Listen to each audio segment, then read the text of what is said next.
And what we don't understand is why Bin Laden, who comes from a royal family, was like coming from the Rockefellers in this country. All right, it's a good comparison, isn't it? It is a good comparison, okay, but a renegade one. But he's a renegade. Yes. But why doesn't his family go after him? Why doesn't the family? Why don't you freeze the assets of all the wealthy Saudis who are giving money to these types of organizations? This is the tragedy, and you have to forgive me. The American media is either lazy or ignorant. This man, his family froze his assets. They disavowed of him. They disowned him. The government stripped him from his nationality. And I want to question the report you mentioned that if there was an election, Saudi Arabia, between him and the king, he would have won. You know something? That is fancy talk. It's lovely. Well, you don't have elections in your country. But that's one fact I can never dispute this because it's a moot point. You don't have elections. Exactly. But I can prove it to you another way.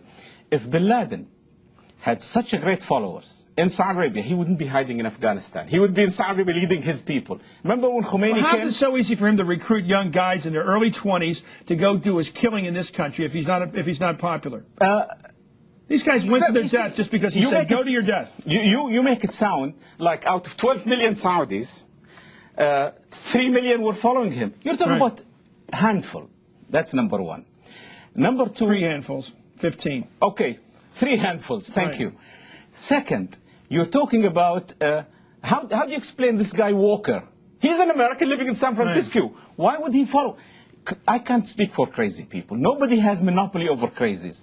And Saudi people take offense when people say Islamic terrorists. Rabin was not killed, Prime Minister Rabin of Israel was not killed by an Islamic terrorist. He was a Jewish religious guy. IRA are not Muslims, they are terrorists. McVeigh, can you imagine after McVeigh's death, after McVeigh blew up those 200 Americans in Oklahoma, if I came and said all blue eyes, blondes, who were veterans, are terrorists. Well, you know what I say to you? As the nuns taught that will include you, Chris. Two wrongs don't make a right. You're right. In this case, let me ask you. We are condemning what happened. You guys are refusing to accept us. Let me tell you, as bad as the IRA is, and even worse, the NORAID crowd that give them the money from this and the bars in northern part of America, as bad as the Basques are, as bad as Ergun and the Stern Gang were, they never blew up the World Trade Center, never blew up our Pentagon. Right. The Islamic fundamentalists did it. Where is this? I want you to explain why these people are so angry at your country that they come over here and blow up our country.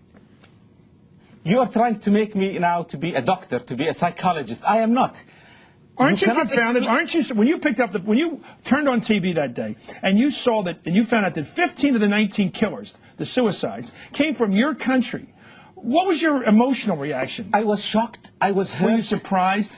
I was surprised. You were. I was surprised. But even though Bin Laden recruits most of his people from Saudi? Not most of his people. No. You see, you make it. This is the problem. Okay. You all start with a premise, and then everything has to be fact. The premise is wrong.